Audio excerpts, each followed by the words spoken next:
warahmatullahi wabarakatuh. Kami dari kelompok manajemen merek akan melakukan wawancara UMKM Respai Susu. Sebelumnya, kami akan memperkenalkan terlebih dahulu. Saya sendiri Ade Dwi Putra dengan ujung 011. Saya Kurnia Ditandriana dengan ujung NPM 010. Saya Kevina dengan ujung NPM 005. Saya Kira Pinumaya dengan ujung NPM 084. Saya Solbert Tumipana dengan ujung NPM 086. Kak, bagaimana sih cara Respai Susu ini pertama kali memperkenalkan mereknya ke konsumen?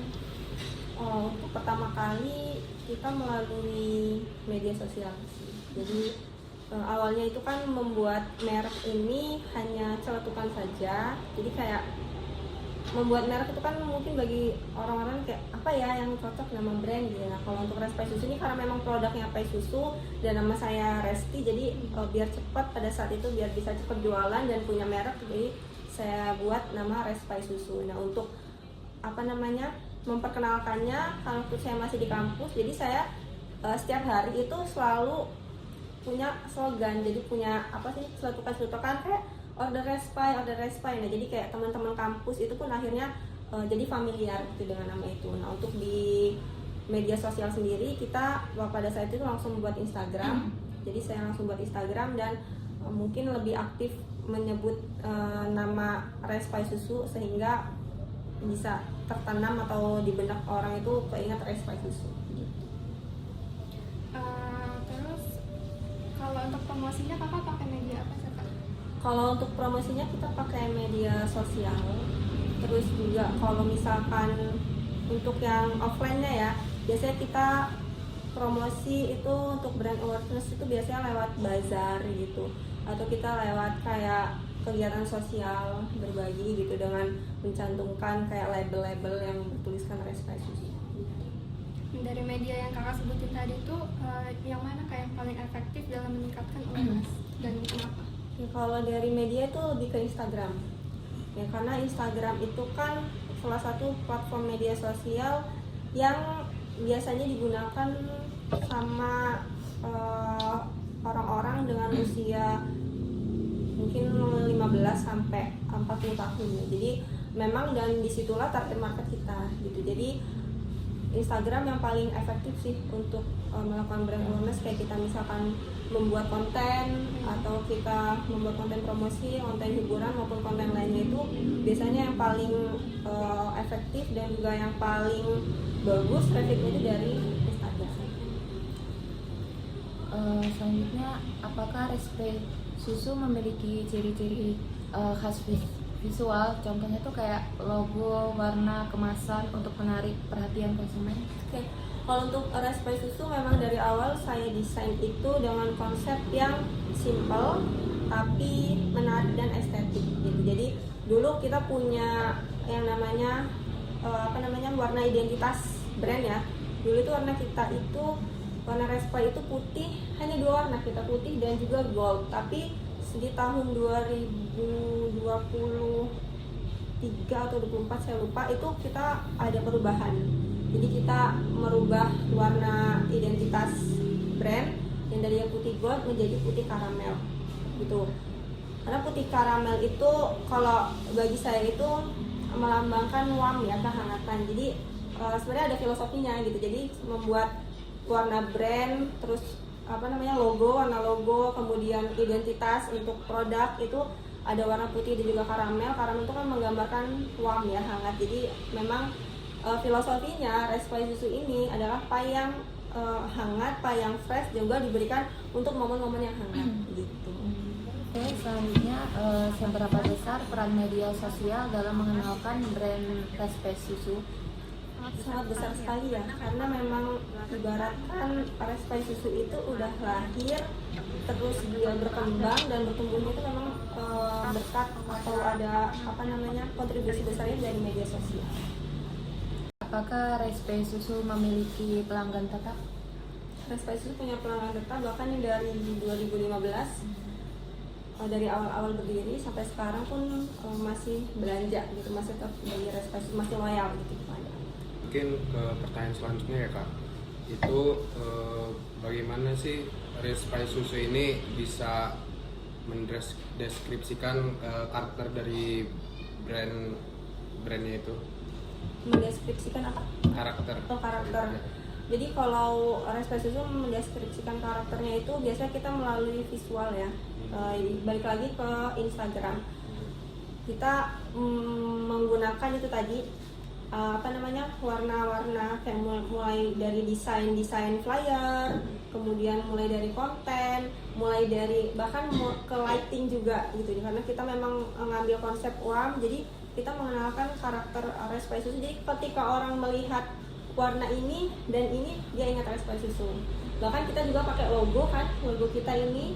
Jadi ada tujuannya, ada konsep. Jadi ketika orang itu nggak ngelihat tulisan Respect Susu, tapi ketika ngelihat logo ini orang ingat, tertanam di benak, oh ini Respect Susu gitu. Jadi memang kita menyampaikan karakter itu melalui melalui media sosial tadi ya, melalui desain flyer, melalui konten-konten dengan lighting yang memang warm, dengan bahkan angle juga kita benar-benar kita perhatiin gitu. Bahkan kayak sekecil font aja yang kita pakai untuk di story Instagram itu memang benar-benar kita perhatikan supaya tidak melenceng dari karakter brand itu sendiri.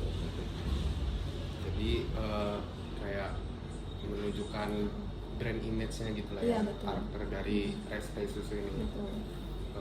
Selanjutnya mungkin ada nggak sih Kak nilai atau pesan khusus gitu yang mau disampaikan dari brand Respect Susu ini?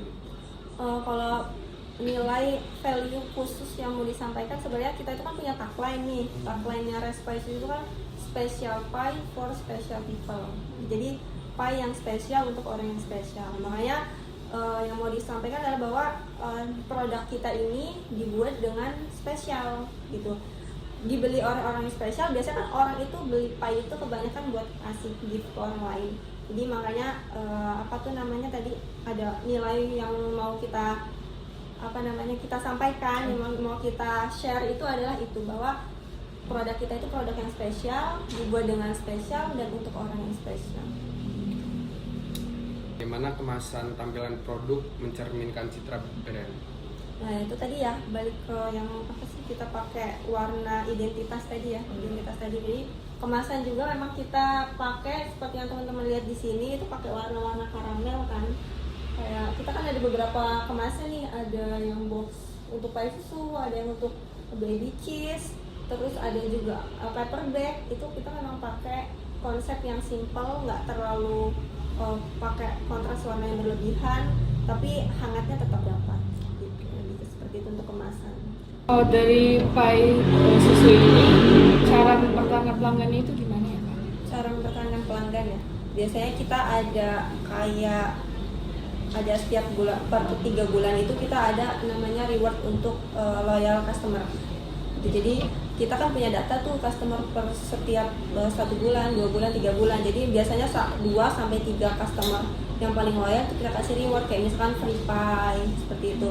Kemudian biasanya juga kita menjalin interaksi hangat gitu sama customer, kayak misalkan di SW atau di IG story itu kita biasa kalau ada quiz gitu kan, atau ada IG story yang nggak cuma jualan produk tapi kayak sharing. Nah itu biasanya ada question box kayak gitu, biasanya kita jalin interaksi dari situ. Terus selain interaksi, terus ada reward untuk loyal customer. Biasanya juga kita kalau ada promo, itu biasanya yang kita hubungi, yang kita broadcast pertama itu adalah para pelanggan atau loyal customer juga. Itu sih dari kita. Kalau cara Kakak buat nanggepin keluhan atau masukan dari pelanggan itu biasanya gimana Kak? Kalau untuk keluhan ataupun komplain dari pelanggan, biasanya kita kan sudah ada SOP ya, SOP pelayanan. Jadi kalau misalkan ada keluhan ya kita tanggapi, kemudian setelah kita terima dulu tuh komplainnya atau keluhannya, setelah kita terima baru kita cek dulu kronologinya. Misalkan yang dikeluhkan apakah orderannya salah, ataukah orderannya kurang, ataukah orderannya rusak, ataupun keluhan yang lainnya, itu biasanya kita cek dulu kronologinya, di titik mana kesalahannya, baru kita tahu apakah kesalahannya dari pihak kita atau kesalahannya dari bukan pihak kita, misalnya dari driver atau memang dari customer sendiri yang mungkin tidak teliti atau dan lain-lain. Biasanya kita urut sih, kita cek kronologinya. Kalau memang dari kita yang salah, biasanya kita ada yang namanya recovery. Recovery itu bisa berupa memberikan produk yang sesuai yang seharusnya dikirim kembali, kemudian atau bisa juga kita refund, tergantung kasusnya gitu. Cara Raspai Susu sendiri buat menjaga kualitas produknya gimana, Kak? Kalau untuk menjaga kualitas produk, yang pasti yang pertama kita sudah ada SOP produksi ya. Jadi setiap produk yang dibuat itu harus sesuai dengan standarnya. Misalkan pai susu yang coklat, ukuran coklatnya misalkan harus 30 gram ya harus 30 gram. Mungkin kayak gitu. Kemudian kita ada namanya QC juga. Sedikit kita cek, misalkan ada produk yang nggak sesuai dengan kualitas, nggak sesuai dengan standar, kita biasanya sortir gitu untuk menjaga kualitas. Apa keunggulan produk Raspai Susu dibanding kompetitor lainnya? Kalau misalkan saya yang sebutkan keunggulannya bisa dibilang nanti subjektif, tapi kalau dari celetukan para pelanggan yang membuat mereka beli lagi, datang lagi itu yang pasti pertama painya enak dan lembut gitu. Jadi itu sih yang membuat customer balik lagi dan yang menjadi keunggulan produk kita. Dan biasanya itu yang dibilang customer itu, ini customer yang bilang ya, biasanya mereka bilang kalau makan painya itu pengen lagi gitu. Jadi painya ngangenin, kemudian bilang beda sama pai yang lainnya. Nah dari beberapa banyak customer yang repeat order sih bilangnya itu untuk perbedaannya. Tapi kalau untuk dari kita sendiri sebenarnya secara produk sebenarnya mungkin pai susu mungkin sama, tapi balik lagi ke selera orang berbeda-beda dan kita memang mencari perbedaan di bagian, mungkin bisa dibilang di bagian teksturnya, kemudian di bagian bahan-bahannya gitu. Karena kalau banyak pelanggan bilang celetukan juga Raspai Susu ini enak banget tapi harganya terjangkau gitu. Raspai Susu ini ngelakuin inovasi produk untuk meningkatin kualitas itu apa? Ya, kita biasanya inovasi produk itu biasanya menambah varian atau kita melakukan tetap menggunakan satu produk satu menu, cuma kita kita inovasi aja gitu. Kalau misalkan nambah varian itu biasanya kita ngikutin tren. Jadi kita kalau ada kayak misalkan lagi tren matcha nih gitu kan, nah itu kita bikin tuh produk cheese pie matcha gitu, dan alhamdulillah juga diterima oleh pasar. Terus misalkan waktu itu sempat ada tren kromboloni, nah kita inovasi juga tuh, kita R&D, kita bikin kromboloni.